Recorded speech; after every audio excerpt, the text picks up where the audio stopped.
नमस्कार, जम्मू कश्मीर की खास खबरों में आप सबका स्वागत है। मैं हूं आपके साथ पल्लवी जम्वाल। तो चलिए शुरुआत करते हैं आज की जम्मू कश्मीर की खास खबरों की। राष्ट्रीय जांच दल यानी एनआईए ने टेरर फंडिंग मामले में बड़ी कार्यवाही करते हुए आज कश्मीर घाटी के श्रीनगर, बारामूला और अनंतनाग में कई जगहों पर छापेमारी की है।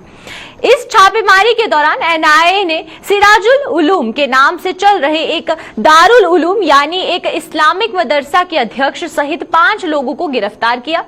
सूत्रों के अनुसार एनआईए के अधिकारियों की प्रदेश के अनंतनाग जिला सहित 10 अन्य जगहों पर एक साथ छापेमारी की है। हालांकि अभी तक खुलासा नहीं किया जा रहा है कि किन किन जगहों पर छापेमारी की गई है, लेकिन एक बात साफ है कि हवाला कारोबारियों पर नकेल कसने की दिशा में एनआईए ने छापामारी की है।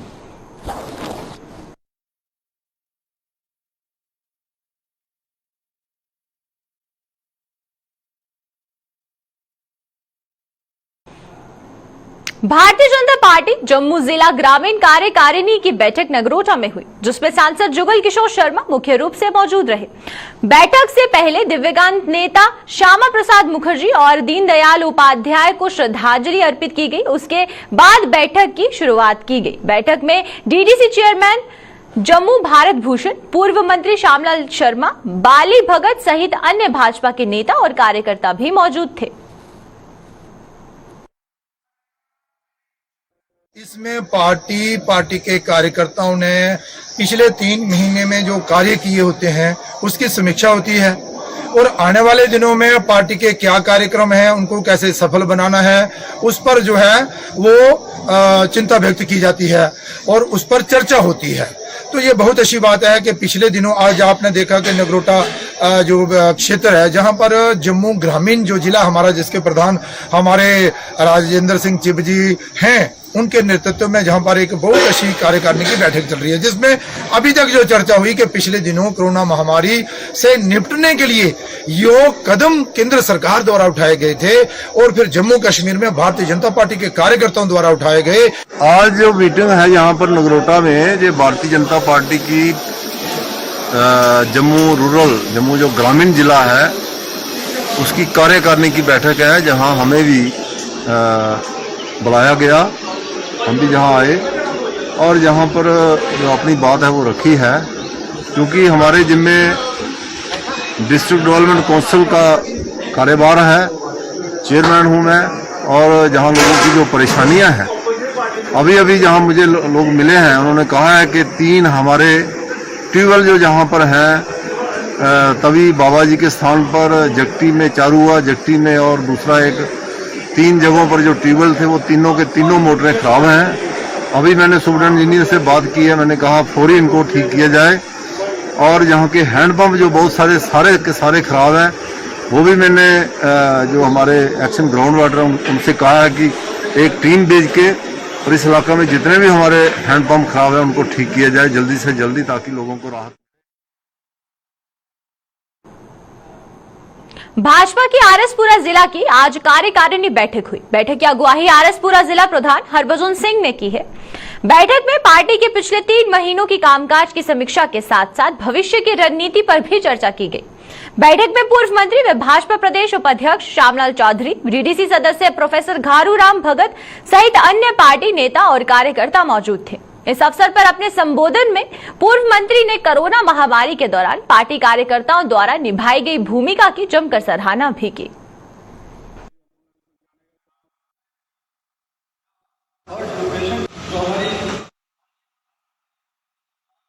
जो हमारा पार्टी का फॉर्मेट के हिसाब से 3 महीने के बाद हम कार्यकारिणी करते हैं। पहले प्रदेश की होती है और 1 हफ्ते के बाद हमारी जिला की होती है और 1 हफ्ते के बाद मंडलों की होगी। आज जिला कार्यकारिणी में हमने जो पीछे 4 महीने जो काम किया होता है उसका पूरा लेखा जोखा अपने कार्यकर्ताओं के समक्ष रखते हैं और आने वाले 3 महीने की जो प्लानिंग क्या है हमारी, कैसे हमारा संगठन हो बूथ लेवल से लेकर जिले तक जो हमारी कार्य बनी उसमें कोई कमी पेशी को दूर करने के लिए आज हम आपस में अंदर बैठ के संगठन की चर्चा करते हैं। और कई विषय रहते हैं, जैसे कोविड का है, सेवा ही संगठन का हमने काम किया है, जहां उपलब्धियां हैं 7 साल की हमारी, इन्हों विषयों पर अगर चर्चा करते हुए हम कार्यकर्ताओं के बीच ये भी बातें रखते हैं और साथ साथ में जो हमारा कैसे संगठन मजबूत हो, जो हमारे 4 महीने में हमने कुछ न कुछ कहीं कहीं थोड़ी बहुत त्रुटि रहती है उसको पूरा करने का हम प्रयास करते हैं और सभी कार्यकर्ताओं को ये आह्वान करते हैं कि सब मिलजुल कर हम ना देश तैयार था, ना देश ने कभी ये सोचा था कि हमें ये महामारी आएगी। जब महामारी आई तो उस समय देश में कोई भी ऐसी वस्तु, कोई भी ऐसे इंस्ट्रूमेंट, कोई भी ऐसी चीज़ जिसकी ज़रूरत कोरोना महामारी में थी वो देश में ना बनती थी, ना कोई बनाता था। तो इस तरह की महामारी पहले कभी आई नहीं। उस समय देश के प्रधानमंत्री नरेंद्र भाई मोदी और देश की सरकार ने भी काम किया और उसके साथ साथ मैं कहूँगा कि भारतीय जनता पार्टी राष्ट्रीय अध्यक्ष के आदेश के मुताबिक सारे भारतीय जनता पार्टी के कार्यकर्ता सेवाई संगठन के नाते इसमें काम किया। आप सब अच्छी तरह जानते हैं।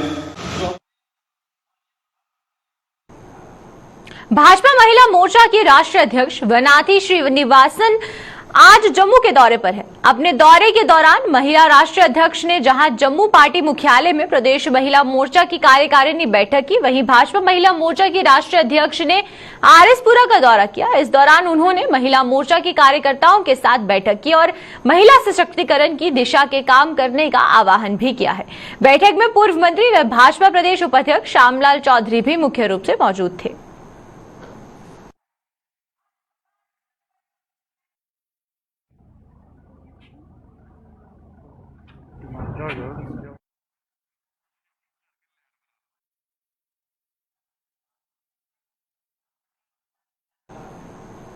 जम्मू में अरोड़ा बंद सभा की एक बैठक हुई। बैठक की अगुवाई सभा के प्रधान रमेश अरोड़ा ने की है। इस बैठक में वार्षिक मेल को लेकर कई अन्य मुद्दों पर चर्चा की गई। इसके अलावा बैठक में कोरोना की तीसरी लहर को लेकर भी चर्चा की गई।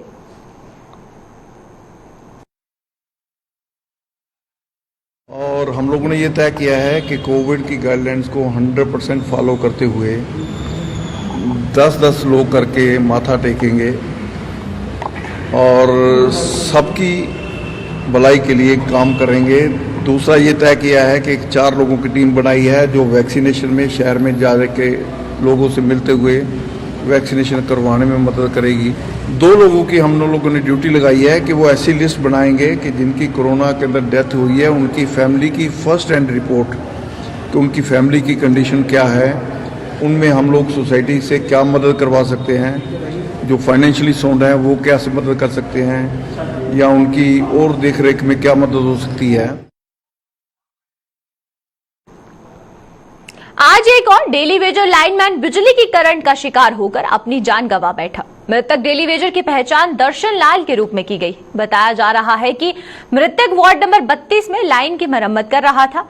इसी दौरान जेडीए के किसी कर्मचारी ने लाइन ऑन कर दी और करंट लगने से दर्शन लाल की मौके पर ही मौत हो गई।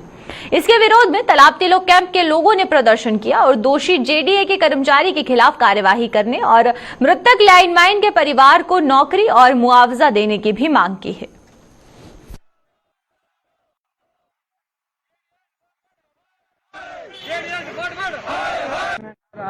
दर्शन लाल और ये बेसिक जो है लीड बेस था और ये बड़ा मेहनती और बड़ा जानदार आदमी था।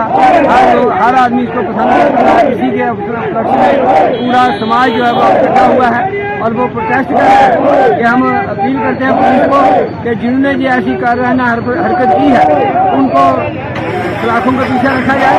और एक आदमी मैंने सुना है कि जेडी आज बताया जिसने सर गलती की है वो स्विच ऑन कर दिया, लाइनमैन खंबे पर था और वो लाइनमैन नीचे गिरकर उसकी डेथ हो गई। और मैं ये अपील करूंगा एडमिनिस्ट्रेशन से कि उसका जो बाल बच्चा है उसका भी ख्याल रखा जाए ताकि जो छोटे छोटे बच्चे हैं वो कैसे उसका। बॉम्बे के दर्शन लाइनमैन ने वो फ्यूज लगाने के लिए खंबे में चढ़े थे, उन्होंने अपना फ्यूज लगाया, फ्यूज लगाने चढ़े थे वो और पीछे से उन्होंने कनेक्शन काटे हुए थे। वो तीनों कनेक्शन जो उसके जेब में पड़े हुए हैं, लेकिन पीछे से कुछ जेडीए वाले लोग थे, उन्होंने उसके वो कनेक्शन खुद लगा दिया और जिससे शॉट लगने से दर्शन लाइनमैन की डेथ हुई है। हमारे मौके पर डेथ हुई। हमारी डीसी साहब से एडमिनिस्ट्रेशन डिपार्टमेंट से ये गुजारिश है कि उसको जो बेनिफिट होना चाहिए उसको मिलना चाहिए। रेड क्रॉस की तरफ से जितना भी जो डिपार्टमेंट की तरफ से और जेडीए डिपार्टमेंट के खिलाफ एफआईआर लगाई जाए और उसको जेडीए डिपार्टमेंट उसको जो नौकरी दे, जो उसकी बीवी। बीती रात से लापता हुए युवक की तलाश को लेकर दोमाना में लोगों ने जम्मू अखनूर रोड बंद कर प्रदर्शन किया है। प्रदर्शन कर रहे लोगों का आरोप था कि युवक रणबीर नहर में डूब गया और वो प्रशासन से नहर बंद करने की बार बार गुहार लगा रहे हैं, लेकिन अभी तक प्रशासन ने युवक की तलाश करने के लिए ना तो कोई कदम उठाया है और ना ही नहर को बंद किया है। जो कल शामी वेले इधर आया 7:30 बजे और उसके बाद 10 बजे असें पता चलिया मुड़ा डुब्बी गेदा था। उसके बाद 11 बजे कन्नै रिपोर्ट कराई 11:30 बजे कन्नै। उसके बाद इन्हें कोई एक्शन नहीं लिया कल्ला दा है। सवेरे भी आखा दे खुली जाना, हूं आखा दे 4 बजे कन्नै बंद करना है, खोलना या किश भी करना है। लारे पर लारे देई जा दे असें बस आखा 4 बजे कन्नै नहर बंद करनी है। फिर सवेरे कल तुब गए असें कुत्थै जाना? सारा मुड़ा मरी गया। हूं असें कल अग्गे क्या फिरना असें अज्ज गै चाहिदा अपना मुड़ा। असें अज्ज तुब गए आपू तुप्पी लगे अपना नहर बंद करो बस नहर बंद करो। असें अपने एसएचओ दवाने दा उसी रिक्वेस्ट करने नहर साड़ी बंद की जा। हमारा मेरा भाई है, उसका नाम करण थापा है। वो रात को भाई के साथ स्टार्ट करने तो वो उन्हें बैठा नहर के किनारे में वो पानी के अंदर चला गया। वो कल रात का 10 बजे का गुम है। 10:30 बजे का। तो तब से हम पुलिस को एफआईआर रिपोर्ट भी लिखवाई है हमने। तब से अब वो हम ढूंढ रहे हैं। हमने पुलिस से काफ़ी बार डीसी वगैरह को हमने सभी को इन्फॉर्म किया है। अभी तक हमने बोला खाली नहर बंद करवा के दो, अभी तक नहर नहीं बंदी। हम कल सुबह और कल रात से जहाँ इतने बड़े रहे हैं पागलों की तरह, तो हमारे किसी ने नहीं सुनी।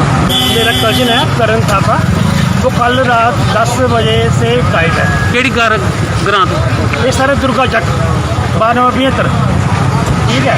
तो कल 10:30 बजे के बाद वो गायब है। तो हमें शक है कि वो पानी में गया होगा, ठीक है। तो हम चाहते हैं कि बस उसकी डेड बॉडी या कोई भी ढूंढी जाए और प्रशासन हमारी मदद करे इसमें। हम कल शाम आज सुबह 5 बजे से लेकर हम कह रहे हैं कि पानी बंद करो, लेकिन प्रशासन नहीं कर रहा है। हमारी कोई नहीं सुन रहा है। हमारी कोई मांग नहीं सुन रहा। हम सुबह से चक्कर लगा कर भूखे पैसे तक डाले हुए हैं, लेकिन अब हमने मजबूरन तंग होकर अपने रोड बंद किया है। बिजली पानी की समस्या को लेकर शिवसेना डोगरा फ्रंट ने जम्मू में प्रदर्शन किया। प्रदर्शन की अगुवाई कर रहे शिवसेना डोगरा फ्रंट के प्रधान अशोक गुप्ता ने कहा कि बिजली पानी को लेकर इस भीषण गर्मी में लोग हाहाकार मचा रहे हैं, लेकिन दोनों विभागों के अधिकारियों और कर्मचारियों के कानों पर जूं तक नहीं रेंग रही है। उन्होंने उपराज्यपाल से इस गर्मी के मौसम में लोगों को राहत देने की मांग की है। पानी को लेकर के कर रहा हूं, न बिजली है न पानी है, बड़ी बुरी हालत है। 42 टेम्परेचर है और बिजली पानी उपलब्ध नहीं है। कहते हैं 32 kVA उड़ गया, फिर कहते हैं तारें उड़ गई, फिर कहते हैं तारें गिर गई। इसलिए मैं मांग करना चाहता हूँ इस सारे विषय पर कि इस तरह से कैसे जिया जाएगा, इस तरह से कैसे गुजारा होगा। लोग ये सामान निकल के बाहर निकले हैं। J&K non gazetted electrical employees association की तरफ से पीडीटी विभाग मीरा साहिब सब डिवीजन में बैठक का आयोजन किया गया। इस मौके पर एसोसिएशन के जनरल सेक्रेटरी गुरमीत सिंह ने कहा कि ग्रामीण क्षेत्र में जो लोगों के घरों में मीटर लगाए गए हैं वे सही प्रकार से कार्य नहीं कर रहे हैं, लिहाजा पहले नए सिरे से मीटर लगाने के कार्य को अंजाम दिया जाए, फिर यूनिटी के ऐप को लेकर शुरू किया जाएगा। और गुरमीत सिंह व अन्य एसोसिएशन के पदाधिकारियों के अनुसार ग्रामीण क्षेत्रों में स्थानीय कर्मियों को भी वहां पर कमी देखी जा रही है। सीमांत क्षेत्र में हाई स्पीड इंटरनेट के टावर नहीं आते हैं, जिससे कर्मियों को मुश्किलें पेश आ रही हैं। राजकुमार की अध्यक्षता में आयोजित इस बैठक में मीरा साहिब सब डिविजनल राजेश जमवाल सहित अन्य कर्मचारी भी मौजूद थे। हमारे जो रूरल एरिया है वहाँ पे काफ़ी नॉन फंक्शनल मीटर हैं। जब तक ये मीटरिंग वगैरह नहीं होती तब तक वहाँ पे काम करना रूरल एरिया में मुश्किल है। वहाँ एक एक सब डिवीज़न में तकरीबन 30-30, 40-40 हज़ार कनेक्शन हैं। हमारे पास इस सब डिवीज़न में 18 लोग हैं जो मीटर रीडिंग का काम करते हैं, तकरीबन 38-40 हज़ार कनेक्शन को डील कर रहे हैं। हमारे पास मैन पावर नहीं है। जितने साथी भी हमारे कुछ रिटायर हुए हैं या कुछ ट्रांसफ़र होके गए हैं, कोई भी सब्स्टिट्यूट यहाँ पे नहीं भेजा गया। हमारी ये भी डिमांड है कि मैन पावर हमें दिया जाए और हमारे डेली वेजर को रेगुलराइज किया जाए। और जब तक ये मीटरिंग सिस्टम वगैरह ठीक होता, इतनी देर तक जो ये ई यूटिलिटी का ऑर्डर ऐप का ऑर्डर निकाला हुआ है, हम गुजारिश करेंगे कि इस ऑर्डर को डेफर किया जाए। सरकार के इंजीनियर अपने काम कितना ईमानदारी से करते हैं, इसका नमूना जम्मू के जीएमसी अस्पताल की नई इमरजेंसी की इमारत में देखने को मिल रहा है। इस इमारत का उद्घाटन आने वाले 15 जुलाई को होने जा रहा है, लेकिन बरसात की पहली बारिश में इस इमारत की छत से पानी टपकना शुरू हो गया है। कुछ मिनटों की बारिश से इस इमारत का ये हाल है। अगर लगातार कुछ घंटों तक बारिश हो तो फिर इस छत का क्या हाल होगा। यही जीएमसी की कार्यकारी प्रिंसिपल डॉक्टर शशि सुधन शर्मा ने कहा कि उन्होंने इमारत का दौरा किया और पानी टपकने की वजह का भी पता लगा लिया है और जल्द ही इसे ठीक कर लिया जाएगा। आज हमने मुआयना किया। ये 2 बिल्डिंग्स है। ये अलग 100 बेडेड इमरजेंसी का एक ब्लॉक है, दूसरा एडजॉइनिंग ब्लॉक है। तो जिधर ये जॉइंट है वहाँ से हमने देखा कि कुछ लीकेज हो रही है। वो ढूंढ लिया गया है कि कारण क्या है, जल्दी ही रिपेयर हो जाएगी। वो लीकेज हम बिल्कुल वहाँ पे नहीं अफोर्ड करते हैं इमरजेंसी के अंदर। तो इंजीनियर्स ने, एग्जीक्यूटिंग एजेंसीज ने ये पहचान लिया है कि इसकी वजह क्या है और जल्दी ही ठीक हो जाएगा।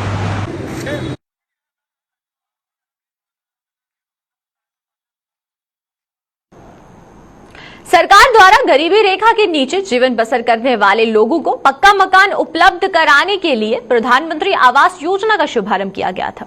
इस योजना के माध्यम से कई परिवारों को पक्का मकान भी मिलने लगा था, लेकिन जम्मू में अभी भी कुछ ऐसे परिवार हैं जिन्हें इस योजना का कोई लाभ नहीं मिला। ये ऐसे परिवार हैं जो 2 वक्त की रोटी भी बड़ी मुश्किल से पूरी कर पाते हैं। ऐसा ही एक परिवार है जम्मू के वार्ड नंबर 16 न्यू प्लॉट का। इस परिवार को अभी तक सरकार की इस योजना का कोई लाभ नहीं मिला है और ये परिवार आज भी कच्चे मकान में रहने को मजबूर है। मैं ये सोचा था कि मैं आख्या कि हाँ चलो मैं गरीबनी है, चलो मेरे बारे सोचन थोड़ा। तो मैं सोचा दे हूँ थोड़ा मेरा पास भी होए। तो फिर नजूल ही मंगा दे, नजूल कुत्तू देनी। मैं गरीबनी है, बच्चे निक्के निक्के ने मेरे। तो मैं कुदर जा, इधरों भी हालत खराब, इधरों भी हालत खराब। सारे दिखी सुनिए भी बंदा कर, मेरी कली कलापी है। मेरा कोड़ है दुनिया सारे पर मेरा कुछ बुआ खज्जल हुआ, कुछ बुआ खज्जल होती थोड़ी शैल लगनी। मैं ये चाहनी कि मेरा निक्के निक्के बाल बच्चे बारे सोचन। बड़ी बुरी हालत है मेरे नजूल में। पहले इयै उम्मीद ही कि 2 साल का हर पहले मैं सोचा कि हाँ मेरा इस साल तक बन जाना। पिछला साल भी मैं ये सोचा चल पिछला साल नहीं दे इस साल बनो। पिछले साल भी पूरी बरखा अपने कड़ी, इस बारी पूरी बरखा अपने ले लेती। पिछले 2.5-3 वर्ष पहले ये टिंकू कुमार का जो एक फार्म मैंने सबमिट किया था हाउसिंग डिपार्टमेंट प्रधानमंत्री आवास योजना के तहत, इनको बड़ी काफ़ी सारी उम्मीदें थी, उमंगें थी भाई शायद मेरा भी घर बने। और घर बहुत सारे बने भी, काफ़ी सारे लोगों के मकान जहां पर बने प्रधानमंत्री आवास योजना में। लेकिन ये आशा रानी पिछले 2.5 वर्षों से इसी उम्मीद के साथ बैठी थी शायद मेरे घर पे भी छत बन जाए। काफ़ी प्रयास करने के बाद वो इनका जो फार्म हमने सबमिट किए थे वो गवर्नमेंट बोलती है इसको निजूल लैंड है। निजूल लैंड एक ही देश में 2 कानून कैसे? अगर इनके जो घर वाले साथ वाले को वही सेम फॉर्मेलिटी इसमें लगी थी, उनका घर बन गया, इसका निजूल क्या? जो असल में डिजर्व करती थी टीन का पिछले 10-15 वर्षों से इसी से गुजारा कर रही है। 4 बच्चे हैं। मैं आपके माध्यम से यही कहना चाहता हूँ प्रधानमंत्री साहब जी बहुत सारी स्कीमें दे रहे हैं और लोगों के काम भी मकान ही बन रहे हैं, लेकिन जो डिपार्टमेंट है ना असली डिपार्टमेंट हाउसिंग डिपार्टमेंट, उसकी नालायकी के कारण जहाँ से काफ़ी गरीब सारे को ये सुविधा उपलब्ध नहीं हो पा रही, उसका मेन कारण जहाँ पर देखने वाला कोई नहीं, पूछने वाला कोई नहीं।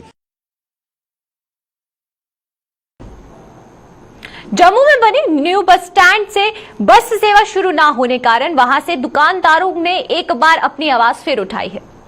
इन लोगों ने जल्द से जल्द उपराज्यपाल से यहां पर बने काउंटर को शुरू करने की मांग की है। इन लोगों के मुताबिक 6 महीने से ज्यादा का समय बीत चुका है, लेकिन इसे अभी तक चालू नहीं किया गया है, जिसके कारण उनकी आर्थिक स्थिति भी दिन ब दिन खराब होती जा रही है। अगर इसे चालू नहीं किया जाता तो उनके आर्थिक स्थिति में सुधार नहीं हो सकेगा। साथ ही कहा कि उनको अब परिवार के पालन पोषण से में भी पसीना छूट रहे हैं और उनका और क्या कुछ कहना है तो चलिए आइए आपको बताते हैं। 2-3 साल हो गया है कि हमारे ऊपर प्राइम लोकेशन पे दुकानें हुआ करती थी। उसके बाद 11 फरवरी को हमारे एलजी साहब जी ने जहां उद्घाटन किया तो हमने सोचा था कि जहां काउंटर चलना स्टार्ट हो जाएंगे और लोडिंग अनलोडिंग बसों की आना स्टार्ट हो जाएगी और हमारी भी दुकानें चलना स्टार्ट हो जाएगी।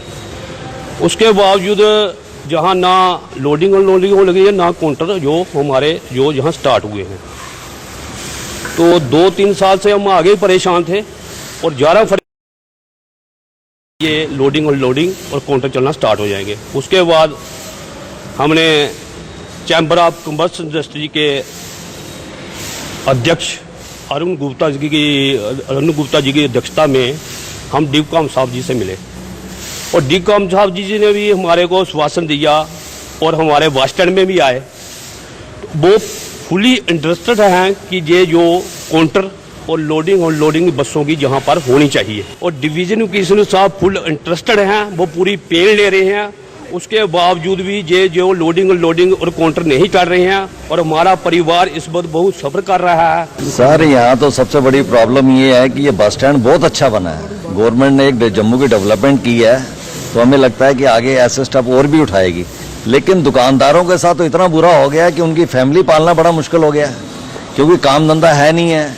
और ये जो बस स्टैंड चला है इसका नाम है, ओपनिंग एलजी साहब ने कर दी है, लेकिन लगता है जो ओपनिंग की है उन्होंने ऊपर की बिल्डिंग की है।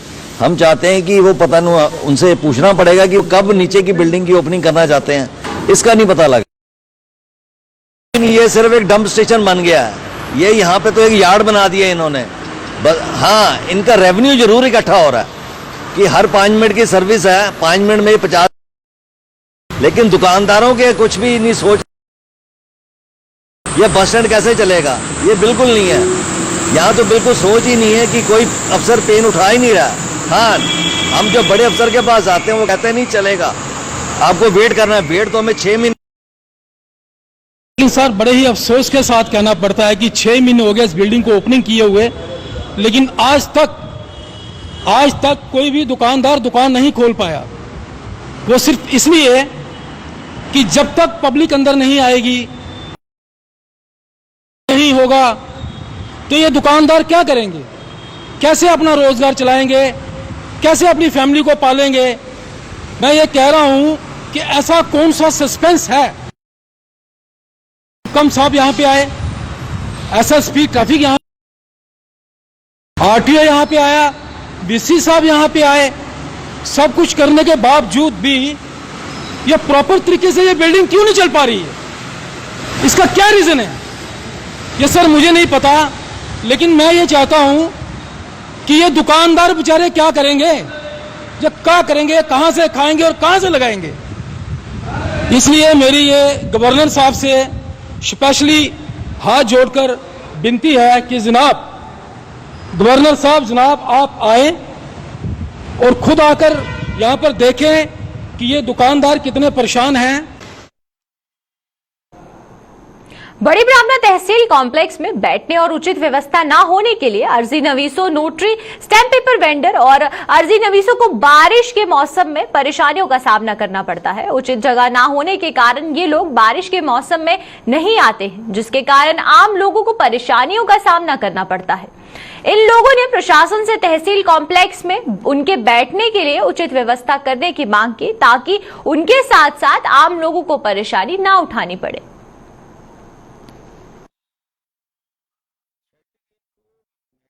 जरूरत पड़ी है, इनका तो काम चलता ही चलता है। अब जो इंतकाल है वो थोड़े रुकते हैं, या पटवारियों का काम थोड़ा रुकता है। काम तो उनका रुकता है जो बैठते हैं या काम करवाने वाले होते हैं। आप पीछे नजर मारो, खुद का कैमरा घुमा कर देखो तो यहाँ पर कौन बैठे आए थे, जब ऐसे हालात देखे कोई की जगह है दूसरा तीसरा तो सब चलेगी। सर देखो, मेरे को यहाँ पे बैठते हुए लगभग 4 साल हो गए हैं, पर 4 सालों में ये मेरा सामने टेबल है, ये आप दिखाओ, डिपार्टमेंट को दिखाओ सर, पानी देखो, अब मैं कहाँ पे बैठूँ। परेशानी होती है बहुत काम करने की। पहले भी 1-2 बार काफ़ी मतलब ये चीज़ आपके नोटिस में लाई हुई है, आपके ये जेके चैनल के थ्रू नोटिस में लाई हुई है बात कि हमें थोड़ा सा यहाँ पे अरेंजमेंट दे दे, ताकि हमारा कोई इंडिविजुअली अपना काम तो नहीं है, पर सब लोग हैं यहाँ पे, काफ़ी दूर से प्रमंडल वाली साइड से लोग काम करवाने आते हैं, जो अब कोविड की वजह से बड़ी अप डाउन में भी प्रॉब्लम हुई है लोगों को बैठने में। तो मैं ये चाहता हूँ कि यहाँ पे थोड़ी फिलिंग वगैरह हो जाए लोगों को, थोड़ा हम अगर बैठेंगे तो यहाँ पे पब्लिक भी हमारे मतलब अपना काम करवा सकेगी सर। छत बन जाए, छत बनने से ताकि और ज़्यादा अच्छा हो जाएगा उनके लोगों के लिए, ताकि लोग यहाँ पे खड़े रह सकें, अपना काम कर सकें। और बारिश की वजह से जब बारिश होती है उस टाइम पे 2 महीने लगातार यहाँ पे कोई काम नहीं होता है। वो जो प्रॉब्लम लोगों को आती है, दूर दूर से लोग आते हैं बेचारे, वो चले जाते हैं वापस ऐसे बिना काम के। तो हम ये आपसे कहना चाहते हैं, रिक्वेस्ट है आपसे कि आप इस बात को आगे लेके जाएं ताकि ये काम जो है कंप्लीट हो सके। और टेबल भी बिक चुके हैं, लोग कहाँ बैठेंगे, किस तरीके से काम होगा, आप खुद आपको पहले भी आपको बता चुके हैं इधर जेके मीडिया के थ्रू, लेकिन काम नहीं हुआ है। दोबारा आप इस चीज़ को दोबारा उनकी नज़र में लाइए ताकि इस काम को हो पाए। और यहाँ पे थोड़ा मिट्टी शिट्टी डाल दे ताकि ये पानी की ढलान जो साइड पे निकल जाए, जो पानी जो बाहर निकल जाए।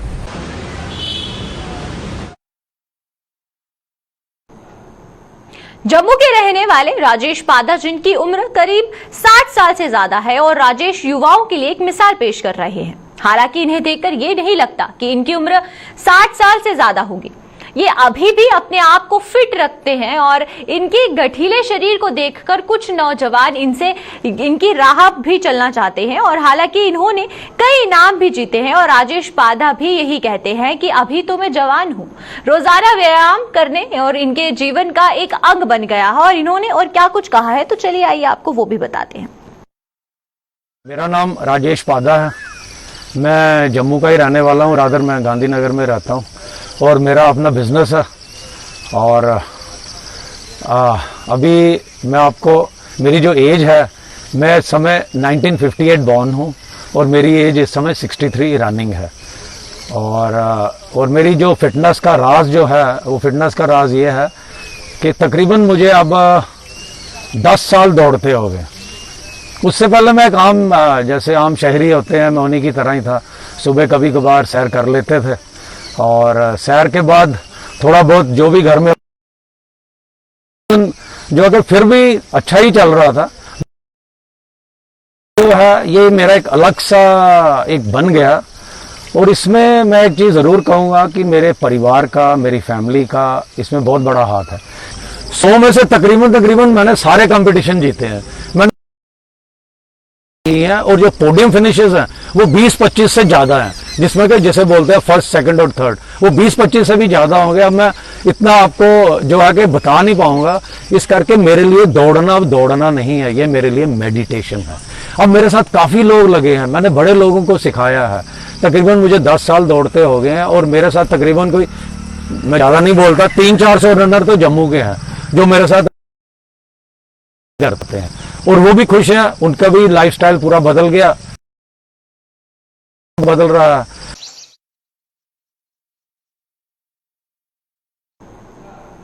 तो चलिए अब तक की जम्मू कश्मीर की खास खबरों में फिलहाल इतना ही। मुझे और मेरी पूरी टीम को दीजिए इजाजत। नमस्कार।